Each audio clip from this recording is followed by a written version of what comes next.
कई साल पहले थे एक राजा और एक रानी।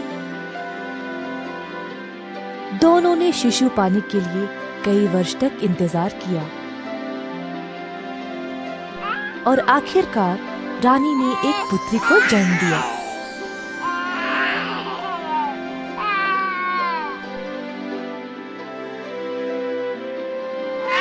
छोटी मुन्नी को बहुत लाड प्यार से पालन किया।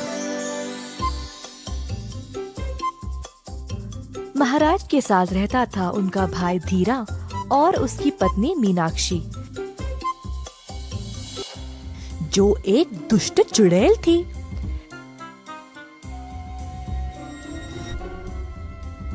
धीरा और मीनाक्षी सिंहासन पर कब्जा करना चाहते थे। दिन पे दिन ऐसा लगता है जैसे सिंहासन हमारे हाथ से छूट रहा है। जब राजकुमारी का विवाह हो जाएगा तब सारा राज्य उसके पति का होगा।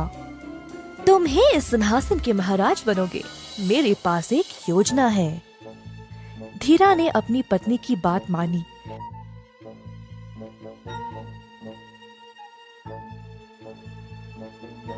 राजकुमारी के पास गया और उसको बातों से बहलाने लगा।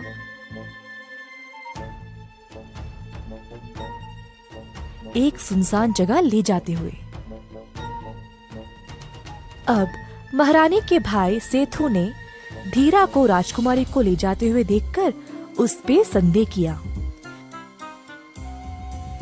चोरी से उन दोनों का पीछा करने लगा।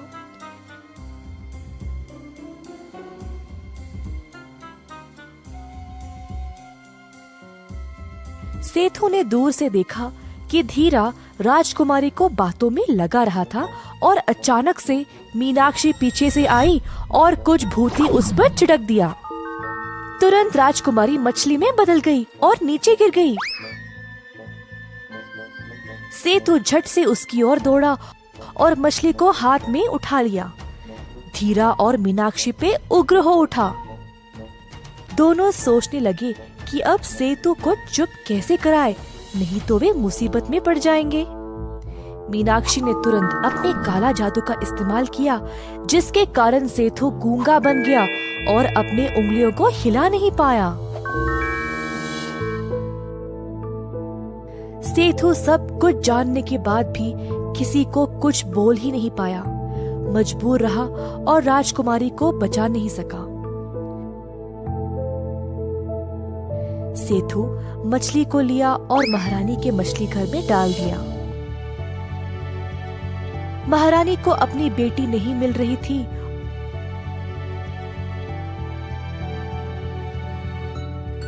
और उसका भाई भी अचानक से बोलने और लिखने की शक्ति खो दी।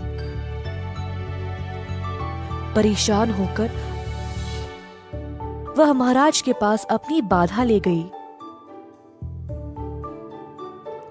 सेठू ने बार बार ये बात दोनों को बोलने की कोशिश की, लेकिन उसकी मेहनत बेकार हो गई। दिन पे दिन गुजर गए और कोई कुछ नहीं कर पाया। हर रोज सेठू मछली को खिलाता और साथ समय बिताता था। सेठू केवल तुम्हारा ही ध्यान क्यों रखते हैं? हाँ, इसी तरह हमारी देखभाल क्यों नहीं करते? सिर्फ सेठू मामू को पता है कि मैं ही राजकुमारी हूँ, इसीलिए मेरा ध्यान रखते हैं। देख के ही समझ आता है कि उनको तुम्हारे साथ कितना लगाव है।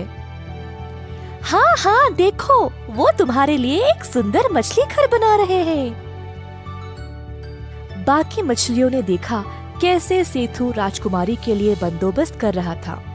राजकुमारी को अकेलापन महसूस होगा, इसीलिए कुछ और मछलियों को भी उसके साथ रखा। मछली राजकुमारी को पानी में उछलते और तैरते हुए देखकर सेठू खुश होता था। कुछ दिनों से महारानी अपने भाई को गौर से देख रही थी और उसी की तरह मछली घर के पास समय बिताने लगी। महारानी सारा दिन उदास रहती थी, लेकिन मछलियों को देखकर उनका मन भी हल्का लगता था। एक दिन एक साधु राजमहल पर आया। उनका नाम था भैरवंदा। जब वे अंदर आए तो उन्होंने महारानी को मछली के साथ खेलते हुए देखा। आपकी पुत्री मछली में कब बदल गई? क्या आपको पता भी है कि ये मछली राजकुमारी है? क्या ये सच है? राजकुमारी को मछली में बदलना केवल मीनाक्षी ही कर सकती है। तुरंत उसको यहाँ आने का आदेश दिया जाए। साधु जी बहुत क्रोधित थे और महल के सब लोगों ने मीनाक्षी और धीरा को घेर लिया।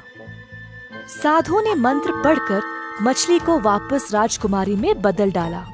राजकुमारी बोली, इस औरत ने मुझे मछली में बदल डाला और सेठू मामू की बोलने लिखने की शक्ति भी छीन ली, इसीलिए मामू किसी को सच नहीं बोल पाए।